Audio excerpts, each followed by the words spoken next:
قرآن کے احکام پہ بھی مجھ کو چلا دے، قرآن کے احکام پہ بھی مجھ کو چلا دے۔ الحمدللہ رب العالمین والصلاة والسلام علی سید الانبیاء والمرسلین، اما بعد فاعوذ باللہ من الشیطان الرجیم، بسم اللہ الرحمن الرحیم۔ محترم ناظرین کرام، آپ دیکھ رہے ہیں پروگرام احکام قرآن۔ جیسا کہ آپ جانتے ہیں کہ ہم ان آیات کی تفسیر بیان کرتے ہیں جن کا تعلق آیات احکام سے ہے، اور قرآن پاک میں تقریباً ایسی 500 آیات ہیں۔ الحمدللہ رب العالمین، آیات احکام کے تعلق سے نصف قرآن ہمارا مکمل ہو چکا ہے، اور 17ویں پارے سے سورہ انبیاء جو ہے اس کا آغاز ہم کرنے جا رہے ہیں۔ دو ایسی آیات مبارکہ ہیں، مقام ایک ہے جس کا انتخاب اکثر علماء نے کیا ہے آیات احکام کے تعلق سے۔ آج جن موضوعات پر ہم گفتگو کریں گے، یعنی جو آیت مبارکہ ہے ہمارے سامنے سورہ انبیاء کی 78 اور 79، اس کے تحت ہم جن موضوعات پر گفتگو کریں گے، قرآن رہنما ہے، جنت کا راستہ ہے۔ سب سے پہلے تو ہم پہلا نقطہ ہمارا یہ ہوگا کہ سورہ انبیاء کا تعارف کیا ہے۔ دوسرا نقطہ یہ ہوگا کہ آیت نمبر 78 اور 79 کا شأن نزول کیا ہے، اور تیسرا نقطہ یہ ہوگا کہ علم کا سب سے بڑا مرکز اور منبع وحی الہی ہے۔ چوتھا نقطہ یہ ہوگا کہ انبیاء علیہم السلام جہاں وحی کی بنیاد پر فیصلے کرتے ہیں، وہیں اجتہاد کی بنیاد پر بھی فیصلے کرتے ہیں۔ اور پانچواں نقطہ جو ہمارا ہوگا وہ یہ ہوگا کہ غیر انبیاء بھی کیا اجتہاد کر سکتے ہیں یا نہیں، اور مجتہدین جب اجتہاد کرتے ہیں تو ان کی کیا شرائط ہوتی ہیں۔ اور چھٹا جو نقطہ ہوگا جو اس آیت مبارکہ کا احکام کے تعلق سے دوسرا بڑا مرکزی نقطہ ہے، وہ ہے نقصان ہو جانے پر تلافی۔ جانور کسی کا نقصان کر دے، کھیتوں میں جانور گھس جائے، تو اس موقع پر کیا احکام ہوتے ہیں۔ آئیے بڑھتے ہیں پروگرام کے اگلے حصے کی طرف۔ محترم ناظرین کرام، آئیے سب سے پہلے تلاوت سنتے ہیں سورہ انبیاء کی آیت نمبر 78 اور 79 کی۔ جی۔ قرآن رہنما ہے، جنت کا راستہ ہے۔ وَدَاوُودَ وَسُلَيْمَانَ إِذْ يَحْكُمَانِ فِي الْحَرْثِ إِذْ نَفَشَتْ فِيهِ غَنَمُ الْقَوْمِ وَكُنَّا لِحُكْمِهِمْ شَاهِدِينَ۔ ترجمہ کنز ایمان۔ اور داؤد اور سلیمان کو یاد کرو جب کھیتی کا ایک جھگڑا چکاتے یعنی فیصلہ کرتے تھے، جب رات کو اس میں کچھ لوگوں کی بکریاں چھوٹیں اور ہم ان کے حکم کے وقت حاضر تھے۔ فَفَهَّمْنَاهَا سُلَيْمَانَ وَكُلًّا آتَيْنَا حُكْمًا وَعِلْمًا وَسَخَّرْنَا مَعَ دَاوُودَ الْجِبَالَ يُسَبِّحْنَ وَالطَّيْرَ وَكُنَّا فَاعِلِينَ۔ ترجمہ کنز ایمان۔ ہم نے وہ معاملہ سلیمان کو سمجھا دیا اور دونوں کو حکومت اور علم عطا کیا، اور داؤد کے ساتھ پہاڑ مسخر فرما دیے کہ تسبیح کرتے اور پرندے، اور یہ ہمارے کام تھے۔ دو افراد حضرت داؤد علیہ نبینا علیہ السلام، جو کہ حضرت سلیمان علیہ نبینا علیہ السلام کے والد ماجد بھی ہیں، ان کے پاس آتے ہیں۔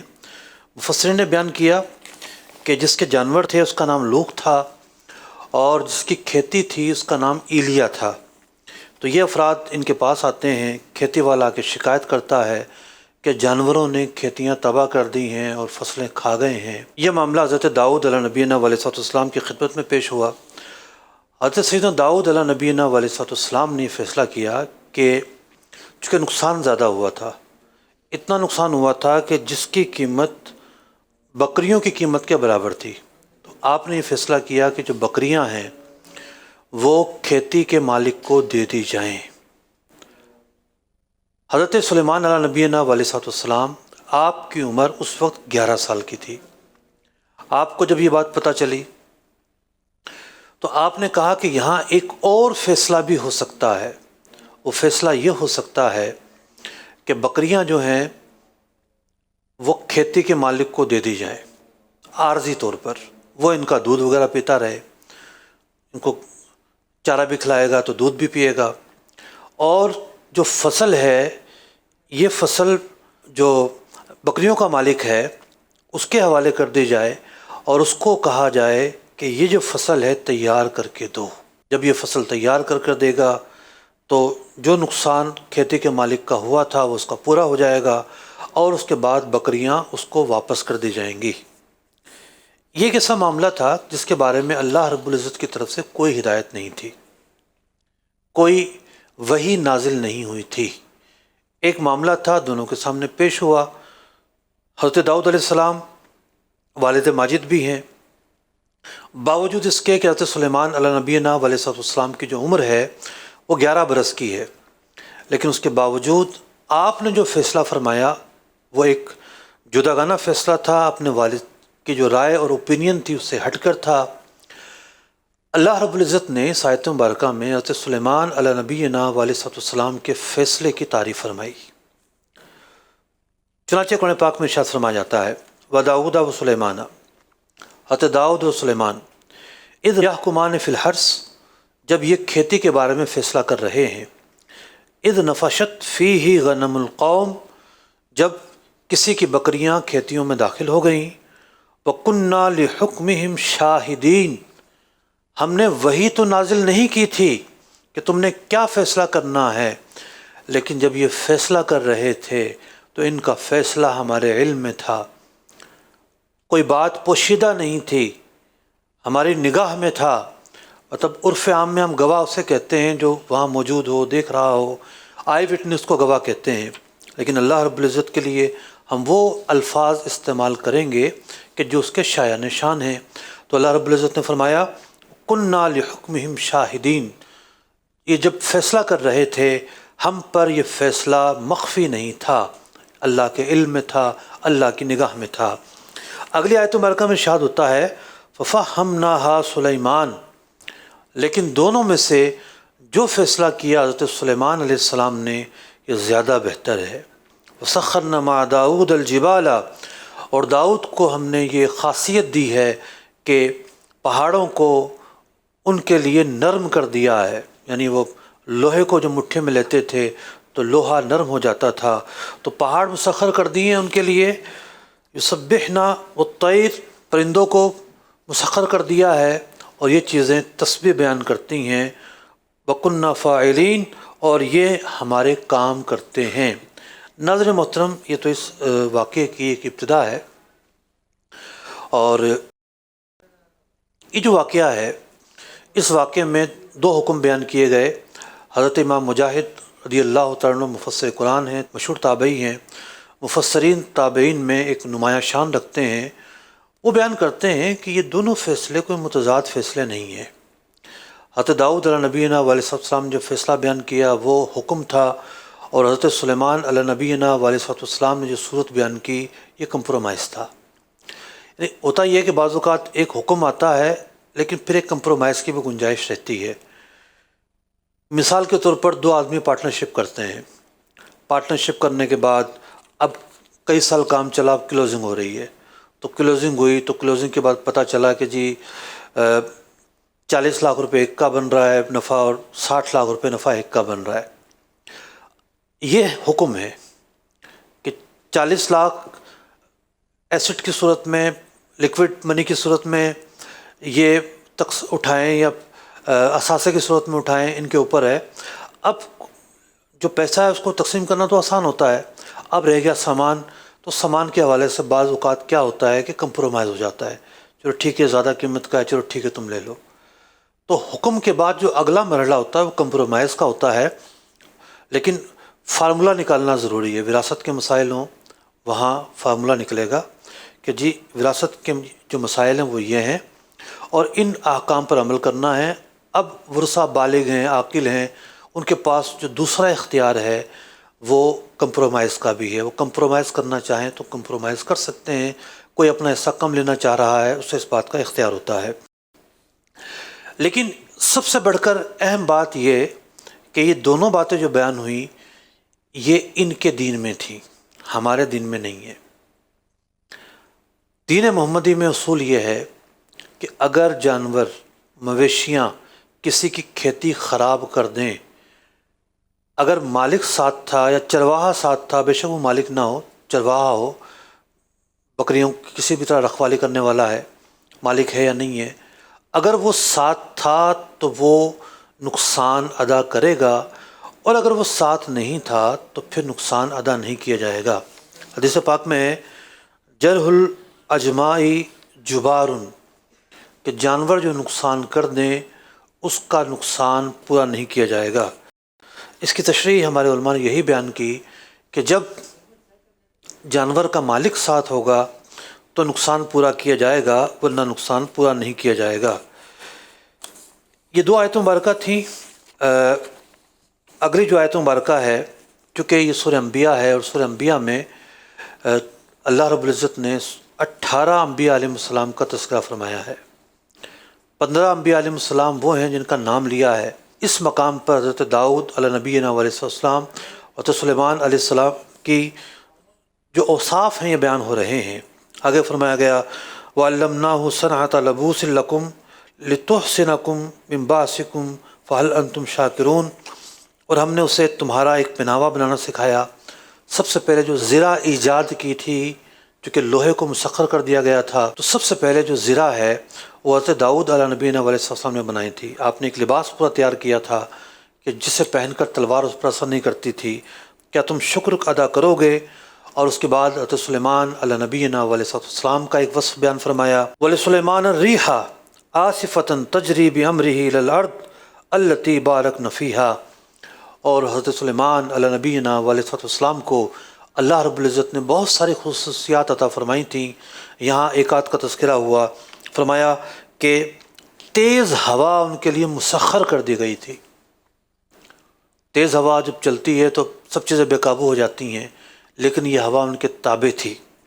فرمایا تجری بِأَمْرِهِ، ہوا ان کے حکم سے چلتی تھی، اس زمین سے چلتی تھی جو زمین برکت والی ہے، جس میں ہم نے برکتیں رکھی ہیں، یعنی ملک شام۔ جو آج کا شام ہے جغرافیہ اعتبار سے صرف یہ شام نہیں ہے، بلکہ شام جو ہے، جو فلسطین ہے، وہ شام کا حصہ ہے، بیت المقدس شام کا حصہ ہے۔ بعض علاقے جو آج لبنان میں ہیں، خاص طور پر طرابلس وغیرہ، یہ شام کا حصہ ہے۔ طرابلس میں دو ہیں، ایک لیبیا میں ہے اور ایک لبنان میں ہے۔ بات ہو رہی ہے جو لبنان میں ہے، کچھ حصہ لبنان کے یہ بھی شام کا حصہ ہے۔ ملک شام، نبی اکرم علیہ السلام نے دعا فرمائی، اے اللہ ہمارے یمن میں برکت فرما، ہمارے شام میں، ملک شام میں برکت فرما۔ ایک شخص اٹھا، یا رسول اللہ نجد کے لیے دعا کر دیں۔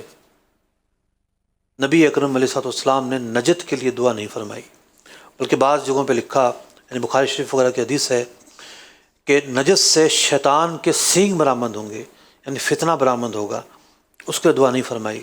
تو ملک شام کے لیے، ملک یمن کے لیے پیارے آقا علیہ السلام نے دعا فرمائی۔ قرآن پاک نے سورہ بنی اسرائیل کے شروع میں بھی یہی فرمایا، سبحان الذی اسریٰ بعبدہ لیلا من المسجد الحرام الی المسجد الاقصی الذی بارکنا حولہ، کہ وہ مسجد اقصیٰ جس کے ارد گرد ہم نے برکتیں رکھی ہیں۔ اور یہاں سورہ انبیاء میں بھی یہی فرمایا کہ وہ سرزمین ہے جس کے ارد گرد ہم نے برکتیں رکھی ہیں۔ اب مفسرین سے پوچھتے ہیں وہ کیا کہتے ہیں، برکتیں کس چیز کا نام ہے؟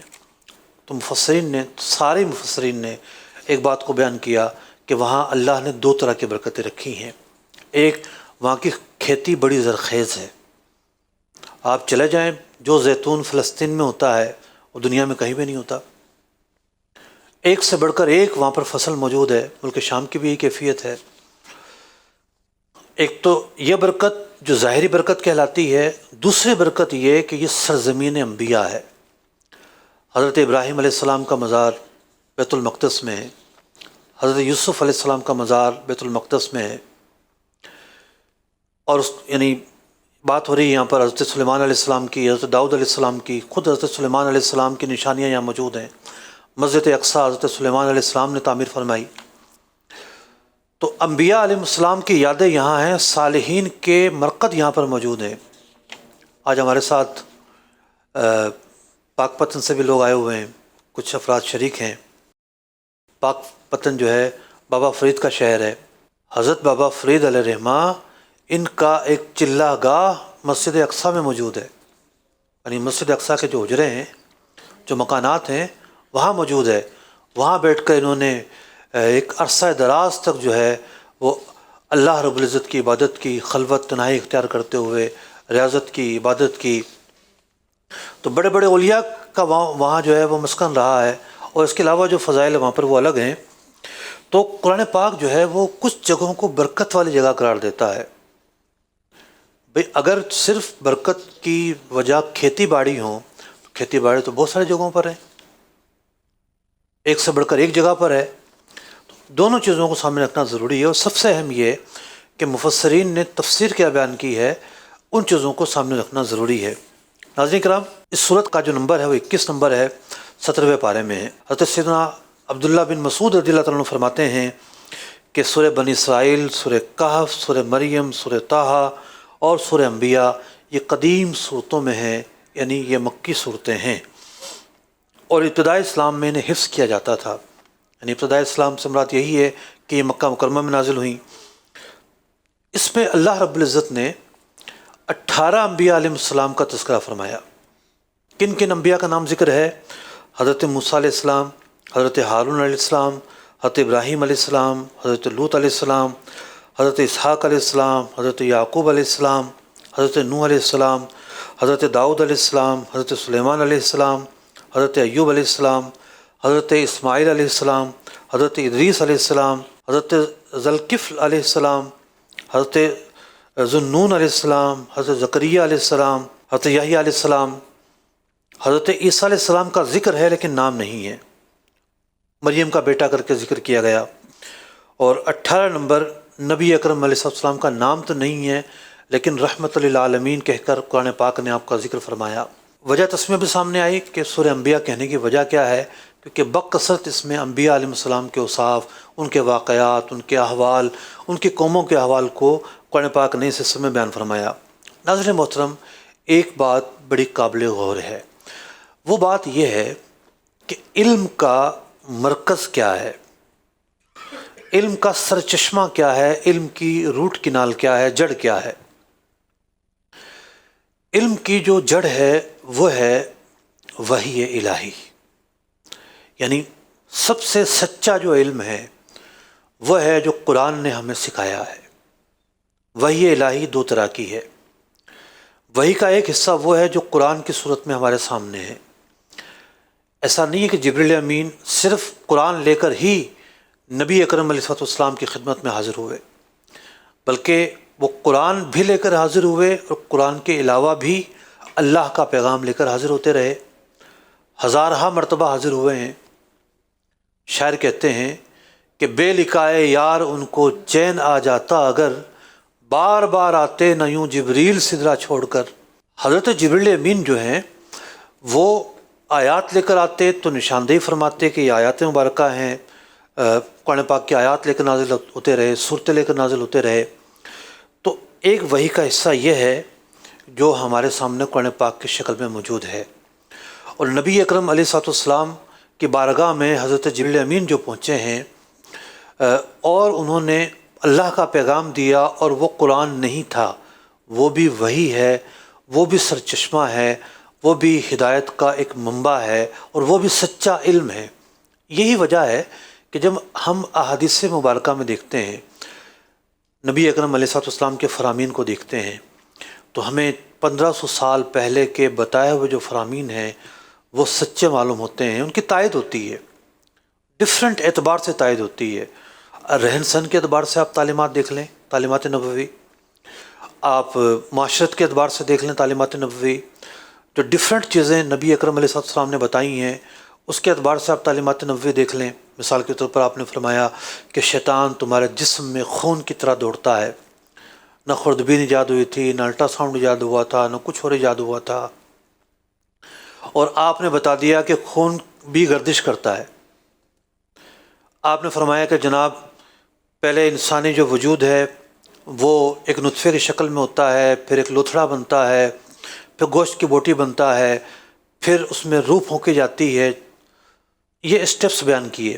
آج الٹرا ساؤنڈ ایجاد ہونے کے بعد انسانی آنکھ ان تمام اسٹیپس کو دیکھ رہی ہوتی ہے. 4 مہینے میں جا کے بچے میں روح پھونکی جاتی ہے. آج کی سائنس بھی یہی کہہ رہی ہوتی ہے. تو جو باتیں نبی اکرم علیہ الصلوۃ والسلام کی احادیث میں بیان کی گئی ہیں وہ باتیں اس لیے سچی ہیں کہ وہ اللہ رب العزت نے نازل کی ہیں. حدیث بھی وحی ہی کی ایک صورت ہے. ایسا نہیں ہے کہ حدیث وحی نہیں ہے. حدیث اسی لیے جو ہے وہ حجت ہے، دلیل ہے. اسی لیے قرآن پاک نے فرمایا ما آتاکم الرسول فخذوہ وما نہاکم عنہ فانتہوا، کہ یہ محبوب علیہ الصلوۃ والسلام جو تمہیں دیں اسے اپنا لو اور جس سے منع کرے اس سے باز آ جاؤ. تو احادیث مبارکہ میں نبی اکرم علیہ الصلوۃ والسلام کہ جو فرامین ہیں جن پر عمل کرنے کا کہا گیا ان پر ہم عمل کریں گے، جن سے منع کیا گیا ان سے ہم رکیں گے. یہ تو ایک کامن موضوع تھا، سارے مسلمان اس کو تسلیم کرتے ہیں. لیکن بدقسمتی کے ساتھ آج کچھ لوگ ایسے ہیں جو واضح الفاظ میں نہیں کہتے کہ ہم حدیث کو نہیں مانتے. قوم کے سامنے تذکرہ کریں گے قرآن و سنت حجت ہے، لیکن اپنی کتابوں میں لکھیں گے سنت سے مراد ہے حضرت ابراہیم علیہ السلام کی باتیں. جو حدیث ہے وہ قابل عمل نہیں ہے، وہ دین نہیں ہے، اس پر عمل کرنا دین نہیں ہے. کتابوں میں وہ یوں لکھیں گے، ٹی وی پہ بیٹھ کے عوام کے سامنے ویڈیو پر یوں کہیں گے کہ قرآن و سنت پر ہم عمل کرتے ہیں. اور سنت کی جب تشریح پوچھی جائے گی ان سے تو کہیں گے وہ حضرت ابراہیم علیہ السلام کے 15-17 جو طریقے ہیں وہ سنت ہے. پوری قوم سنت سے کیا مراد لیتی ہے اور کچھ لوگ کیا مراد لیتے ہیں. تو یہ ایک تلبیس ہے، ایک چھپا کر اپنی بات بیان کرنا ہے. اور پھر ایسے ہی لوگ جو ہے وہ جب بیان کرتے ہیں کہتے ہیں یہ حلال ہے، یہ حلال ہے، پردہ کوئی چیز نہیں ہے، پردہ نگاہ کا ہونا چاہیے، بس نیچر ہے، نیچر جو صحیح کہے وہ صحیح، جو غلط کہے غلط. یہ ساری وسعتیں اور جو ساری جتنے بھی جو دروازے ہیں وہ کھولنے کا جو مرحلہ ہے وہ اس لیے ہے کہ یہ لوگ حدیث کو نہیں مانتے. ہم چونکہ حدیث کو مانتے ہیں، حجت مانتے ہیں، اس پر عمل کرتے ہیں، اس لیے جو حدیث میں حلال قرار دیا گیا اسے ہم حلال قرار دیتے ہیں، جو احادیث میں حرام قرار دیا گیا اسے ہم حرام قرار دیتے ہیں. یہ تو ایک کامن موضوع تھا. آج کی اس آیت مبارکہ کا اسپیسیفک جو موضوع ہے وہ کیا ہے؟ وہ یہ ہے کہ بعض لوگوں کو جب شان نبوت کا معاملہ آتا ہے تو شان نبوت کے موضوع پر انہیں سانپ سونگھ جاتا ہے. تو نہیں انبیاء یہ نہیں کر سکتے، یہ نہیں کر سکتے، یہ نہیں کر سکتے.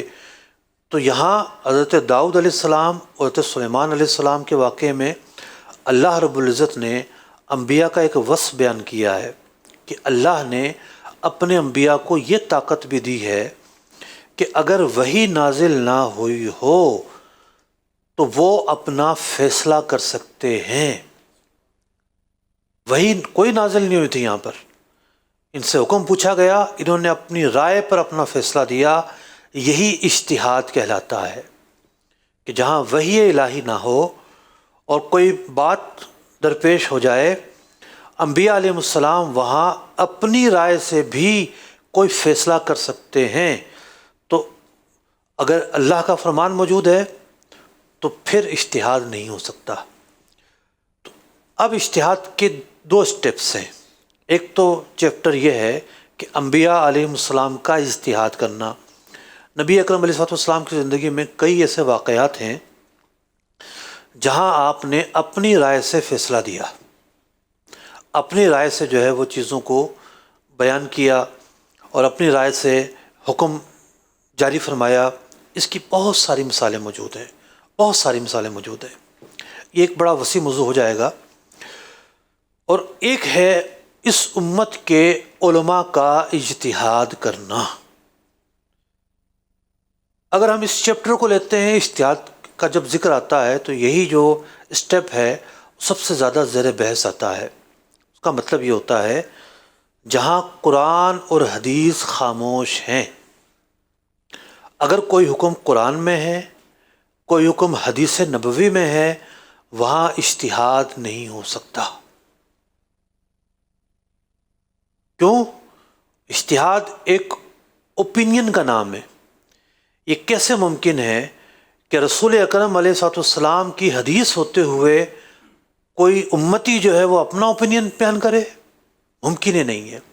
اسی لیے امام اعظم ابو حنیفہ رضی اللہ تعالیٰ عنہ فرماتے ہیں اذا صح الحدیث فہو مذہبی، کہ جب کوئی صحیح حدیث موجود ہوگی وہی میری رائے ہے، وہی میرا اوپینین ہے۔ ایسا نہیں ہے کہ میں حدیث کے خلاف جو ہے وہ کوئی بات بیان کرتا ہوں۔ بڑا مشہور واقعہ ہے اس پر، حضرت امام جعفر صادق رضی اللہ تعالیٰ عنہ اور امام اعظم کا ایک مکالمہ ہوا، اور امام جعفر صادق رضی اللہ تعالیٰ عنہ نے پوچھا کہ میں نے یہ سنا ہے کہ تم حدیث کے مقابلے میں اپنی رائے کو ترجیح دیتے ہو۔ تو امام اعظم ابو حنیفہ رضی اللہ عنہ نے مختلف مثالیں بیان کی کہ یہ جو مسئلہ ہے، اگر میں قیاس پر عمل کرتا، رائے اور اوپینین پر عمل کرتا تو میں یہ حکم بیان کرتا، لیکن میں تو یہ حکم بیان کرتا ہوں کیونکہ حدیث میں یہ بیان ہوا ہے۔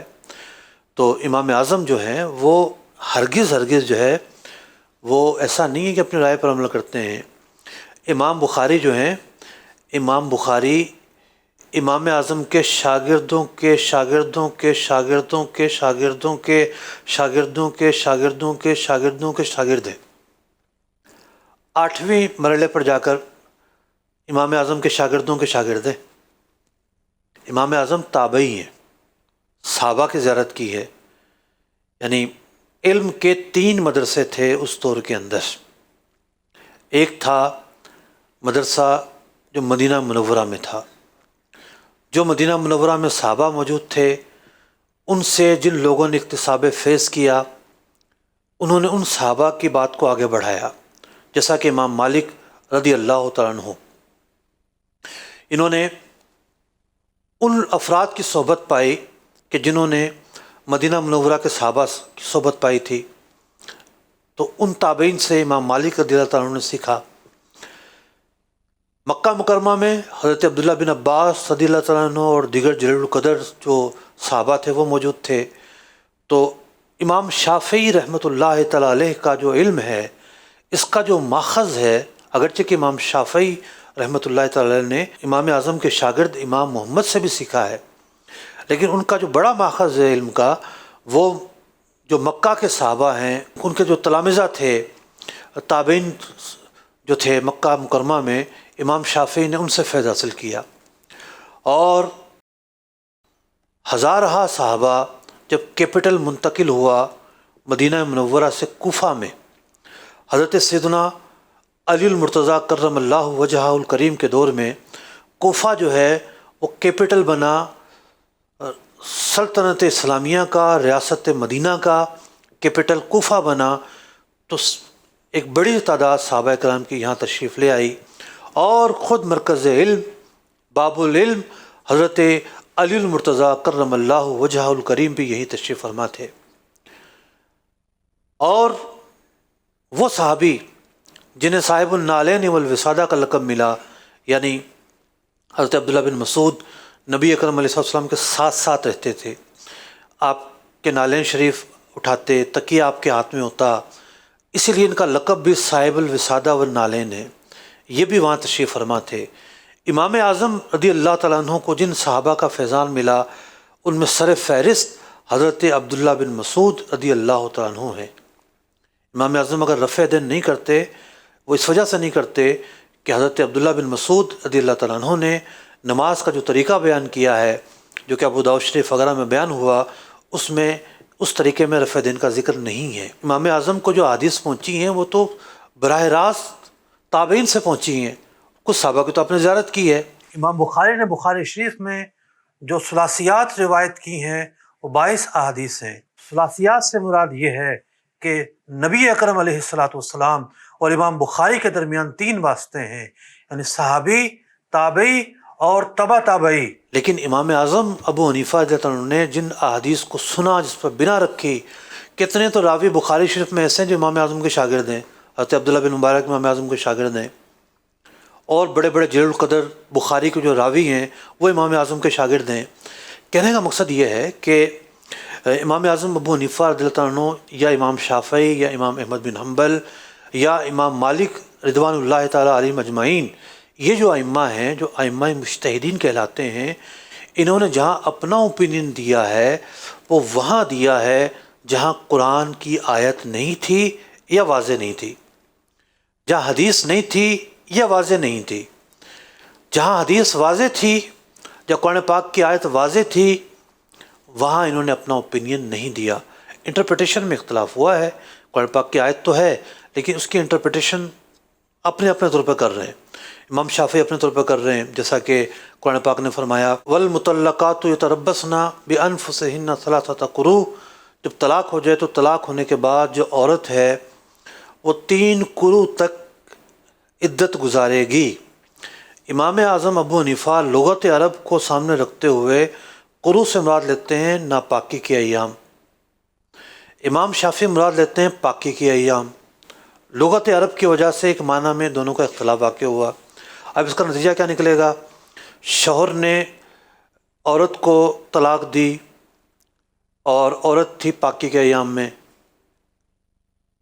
تو اس کے بعد ناپاکی کا جب ایام آئے تو امام اعظم نے دیکھا یہاں سے عدت شروع ہوگی، پھر دوسرا ایام آئے، تیسرا ایام آئے، تیسرے ایام آئے، تیسرے گزار کر اس کی عدت ختم ہوگی۔ امام شافعی کی جو انٹرپریٹیشن ہے اس کے نزدیک جو ہے تھوڑی سی صورتحال تفصیل ہو جائے گی۔ دونوں حضرات کا ماخذ قرآن پاک کی ایک ہی آیت ہے لیکن اس کی انٹرپریٹیشن میں ایک لغت عرب کی وجہ سے اختلاف واقع ہوا۔ تو یوں بعض اوقات قرآن کے ہوتے ہوئے اور حدیث کے ہوتے ہوئے بھی اختلاف واقع ہوا ہے، اور بعض اوقات ایسا ہوا ہے کہ قرآن و حدیث بالکل خاموش ہے، قرآن و حدیث میں اس بات کا تذکرہ ہی نہیں ہے۔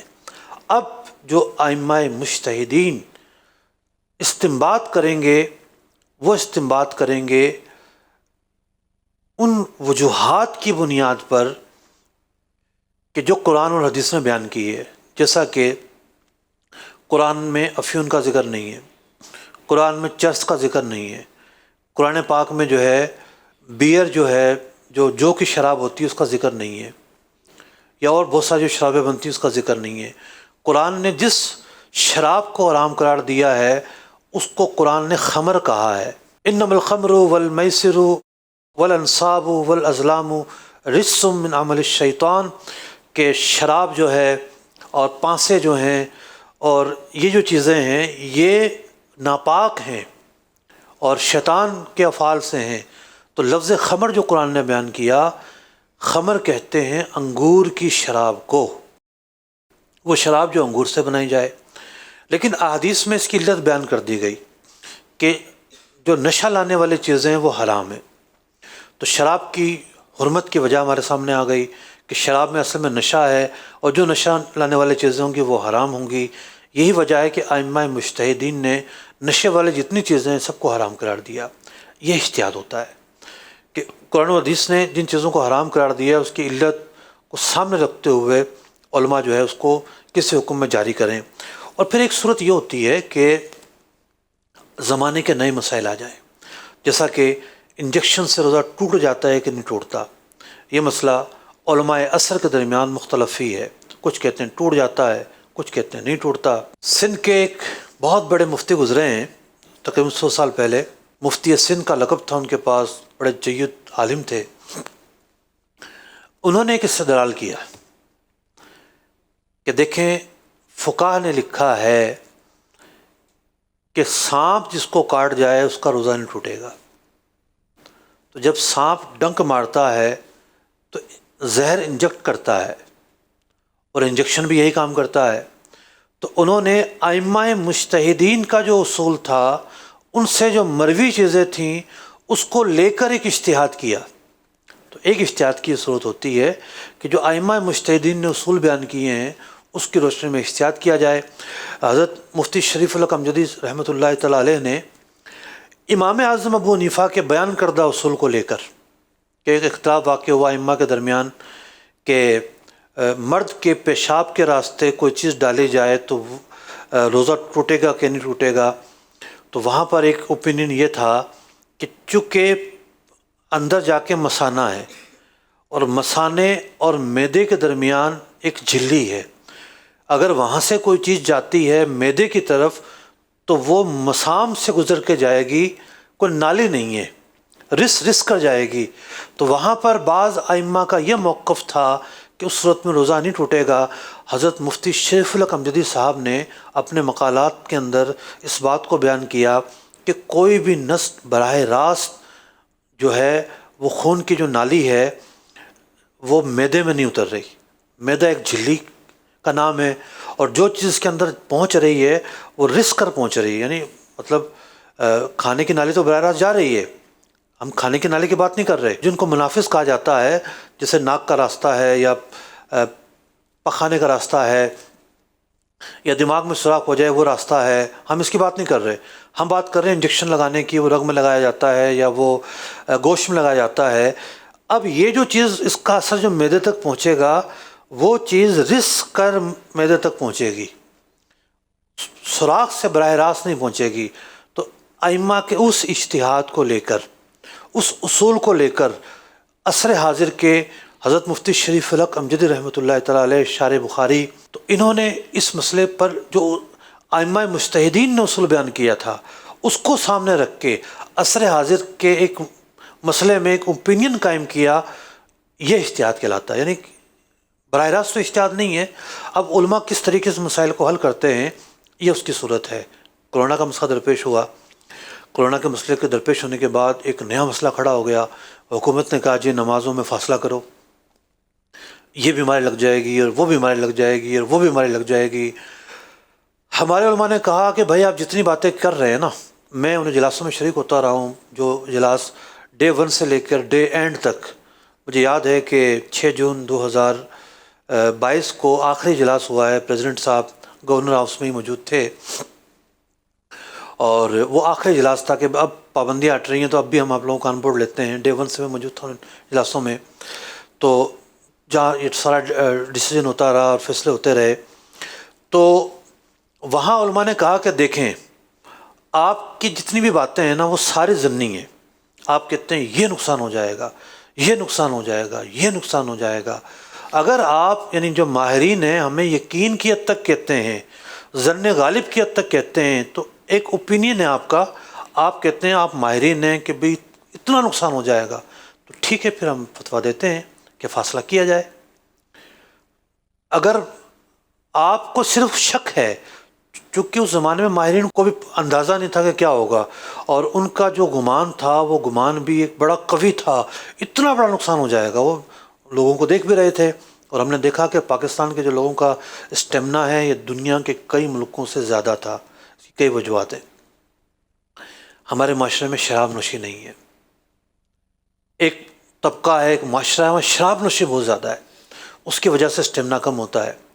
ہمارے پڑوسی ملک میں گوشت نہیں کھایا جاتا زیادہ، ویجیٹیرین زیادہ ہیں، مسلمان ویجیٹیرین نہیں ہیں، بکثرت گوشت کھاتے ہیں، اسٹیمنا ان کا زیادہ ہے۔ اللہ تعالیٰ کی رحمت شامل آل رہی، سب سے بڑھ کر تو یہ ہے۔ تو خیر وہ اندازے اتنے صحیح ثابت تو نہیں ہوئے، اتنا بڑا لاس تو نہیں ہوا، لیکن اس دور میں علماء نے ایک اوپینین کی روشنی میں فیصلہ کیا۔ ایک طرف اوپینین تھا، دوسری طرف سے حکومت کا قانون تھا کہ بھی نمازوں میں فاصلہ کیا جائے، یعنی جو کھڑے ہوں گے صف کے اندر لوگ فاصلے سے کھڑے ہوں گے۔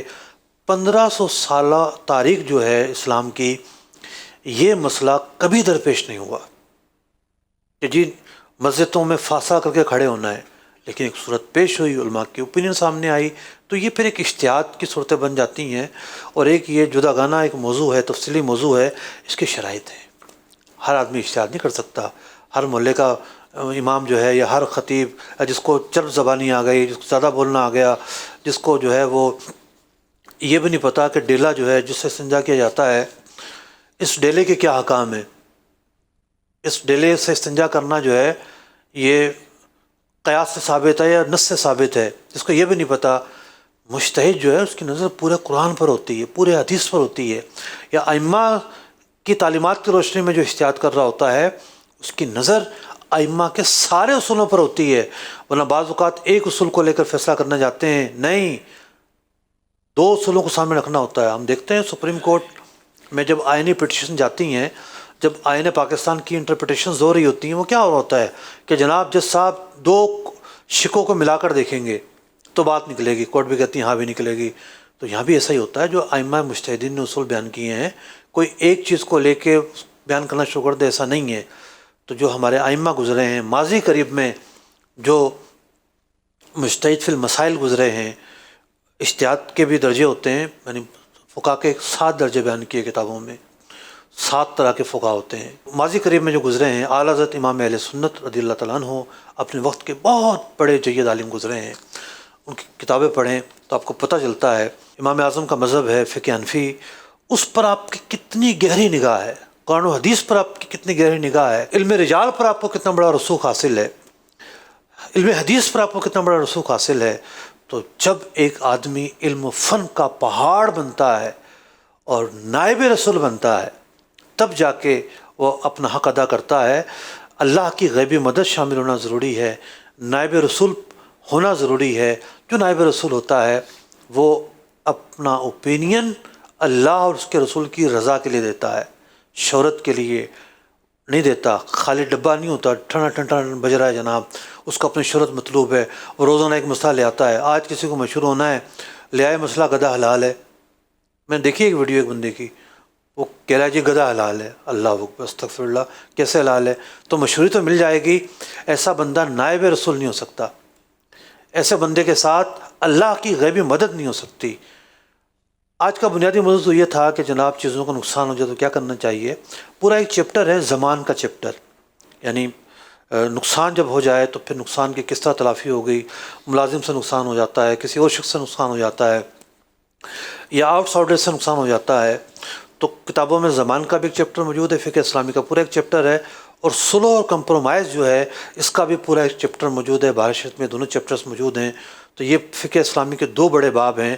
آج کی یہ جو آیت مبارکہ ہے یہ ان 2 چیپٹروں کی طرف بھی اشارہ کر رہی ہے کہ نقصان جب ہوگا تو پھر وہ نقصان کے حوالے سے کیا مسئلہ ہونا چاہیے اور کیا نہیں ہونا چاہیے، یہ مسئلہ پیش ہوگا علماء کے سامنے اور وہ اس کا حکم بیان کریں گے۔ آج ہمارے ساتھ ناظرین بھی ہیں اور ان کے سوالات بھی ہم شامل کر لیتے ہیں۔ آئیے بڑھتے ہیں ان کے سوالات کی طرف بھی۔ آپ نے بھی بیان کیا تھا کہ مالک کے بغیر جو جانور ہوں گے وہ کھیتی میں چلے جائیں گے، تو مالک کا تو جس کی فصل ہے اس کا تو کوئی قصور نہیں ہے، تو تاوان کے والے سے پوچھ رہا تھا کہ آپ نے کہا تھا کہ جو نقصان ہوگا اگر مالک کے بغیر بکریں جائیں گی تو اس کو نقصان ہی دینا پڑے گا، لیکن جس کا نقصان ہوا اس کا تو کوئی قصور نہیں ہے نا۔ دیکھیے حدیث مبارکہ میں لا ضرر ولا ضرار، نہ نقصان کوئی پہنچائے اور نہ نقصان کو جو ہے وہ فیس کیا جائے گا۔ ایسا کہ نہیں نقصان ہو رہا ہے آپ کا اور آپ خاموش بیٹھے ہوئے ہیں۔ متبادل حل تو ہوں گے یہاں پر، یعنی متبادل حل سے مراد یہ ہے کہ آپ شکایت کریں گے، کچھ اپنی بھی حفاظت کا انتظام کریں گے، ان چیزوں کو تو آپ کریں گے۔ یہ ایک ایسا موضوع ہے، اس کے لیے روزانہ ایک نئی ویڈیو آ رہی ہوتی ہے، کس نے جناب وہ لگایا ہوتا ہے، گڈا لگایا ہوتا ہے جس کے ہاتھ اڑ رہے ہیں کھیتوں میں، ٹھیک ہے، کہ جانور سمجھے کوئی آدمی جو ہے کھڑا ہوا ہے۔ تو ایسا گڈا اگر کوئی بنانا ہو تو اس کو چہرہ نہ بنایا جائے تاکہ پورا مجسمہ نہ بنے، کسی نے ٹن لگائی ہوتی ہے۔ تو متبادل چیزیں تو آپ کا حق ہے، آپ کا رائٹ ہے، لیکن اس صورت میں فقہاء نے یہ بیان فرمایا کہ نقصان آپ اس سے نہیں لیں گے، کیونکہ جانور جو ہے نا وہ بندہ اس پہ سوار ہے تو وہ جانور مکلف کے تابع ہے، جانور خود مکلف نہیں ہے نا، یہ وجہ ہے اس کی۔ مفتی صاحب کی بارگاہ میں عرض ہے کہ اذان جمعہ کے بعد تجارت کے حوالے سے اگر ہم اپنا کون سے اذان کے بعد کاروبار بند کریں، اور اس کے علاوہ ہم اپنا کاروبار تو بند کر دیتے ہیں لیکن گھر کی دیگر اشیاء مثلاً کھانا، سبزی، راشن وغیرہ جب لینے جاتے ہیں تو اس کے بارے میں کیا احکام ہے؟ کہ ہم سمجھتے ہیں کہ کاروبار دکان وغیرہ تو ہم نے بند کر دی ہے لیکن ہم اپنے گھر کی دوسری اشیاء خریدنے کے لیے چلے جاتے ہیں اس ٹائم میں۔ اللہ رب العزت نے ارشاد فرمایا کہ جب جمعہ کی اذان ہو جائے تو نماز کی تیاری کرو اور خرید و فروخت کو چھوڑ دو، یعنی دکان پر بیچنا ہو یا اس کے علاوہ سودا سلف خریدنا ہو، ہر طرح کی خرید و فروخت چھوڑنی ہوگی۔ تو یہ تو آپ کے سوال کا جواب تھا، لیکن آج کے ہمارے سوال کا موضوع تھا اجتہاد۔ اس اذان میں بھی اجتہاد ہے۔ جو پہلی اذان ہے یہ حضرت عثمان غنی رضی اللہ تعالیٰ عنہ کے دور سے ایجاد ہوئی ہے، ٹھیک ہے، اور علماء نے اسی سے کاروبار بند کرنے کا حکم ارشاد فرمایا ہے۔ تو یہ صحابہ کرام کے اجتہاد کا ایک وسیع باب ہے، بہت وسیع باب ہے۔ عورتیں مسجدوں میں آ کے نماز پڑھا کرتی تھیں، حضرت عمر فاروق رضی اللہ تعالیٰ عنہ نے منع فرما دیا کہ آج کے بعد مسجدوں میں نہیں آئیں گے عورتیں. یہ حضرت عمر فاروق کا اجتہاد تھا.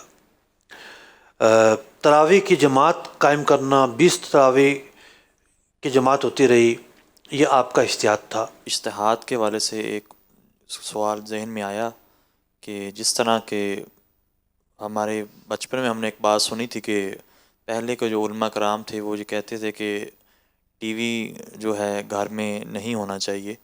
پھر ہم نے دیکھا کہ جس طرح جدت آتی گئی، دور بدلتا گیا، اور اس میں جو تصویر تھی سافٹ کاپی کے اندر، وہ علماء کرام نے ایک اپنا کہا کہ یہ جائز ہے، لیکن آپ اس کی تصویر جو پرنٹ کر کے وہ آپ ہینگ آؤٹ نہیں کر سکتے. تو اور گھر میں جو ٹی وی اسکرین اور تصویر جو آتی ہے وہ بھی ٹھیک ہے. اس حوالے سے آپ کو ضرور دو چیزیں یہاں پر، ایک تو تصویر ہے، پرنٹ تصویر ہے. پرنٹ تصویر ہے، اس میں کسی کا اختلاف نہیں ہے، ٹھیک ہے. جو تصویر ڈیجیٹل ہے، یہ تصویر آئینے کی طرح ہے یا پھر یہ تصویر پرنٹ تصویر کی طرح ہے، اس میں اختلاف ہے. کچھ علماء نے جو ہے وہ یہ رائے بیان کی کہ بھئی ڈیجیٹل تصویر کے اندر تصویر کہیں بھی نہیں ہوتی. جو جس ٹیکنالوجی پر آئینہ کام کرتا ہے کہ وہ جو شعاعیں ہیں ان شعاؤں کو لے کر آپ کا عکس دیتا ہے، تو اور آئینہ دیکھنا جو ہے وہ منع نہیں ہے. آئینے میں تصویر بن رہی ہے، آئینہ دیکھنا منع نہیں ہے. تو یہ جو ڈیجیٹل تصویر ہے یہ آئینے کی طرح ہے. جب انہوں نے ٹیکنالوجی پر ڈیٹیل ورک کیا، جیسا کہ ہمارے ناظرین ٹی وی دیکھ رہے ہیں یا ویڈیو سوشل میڈیا پہ دیکھ رہے ہیں، تو یہ جو ویڈیو ہے یہ ایک روشنی کی فارم میں موجود ہے. یہ روشنی جو ہے وہ سیٹلائٹ کے ذریعے سفر کرتی ہوئی ٹی وی تک آتی ہے، اور ٹی وی کی اسکرین اس روشنی کو منعکس کر کے آپ کو دکھا دیتی ہے، جیسا کہ آئینہ بھی اس طرح کا کام کرتا ہے. اور اگر آپ سوشل میڈیا میں دیکھ رہے ہیں، یوٹیوب پہ دیکھ رہے ہیں، تو یہ سرور سے جو ہے وہ روشنی چلتی ہے اور آپ کے موبائل میں آ کے روشنی ظاہر ہو جاتی ہے. تو جو فزیکل تصویر ہے وہ نہیں ہے. اوپینین ایک سامنے آیا، تحقیق سامنے آئی، اور اس تحقیق میں وزن بھی تھا.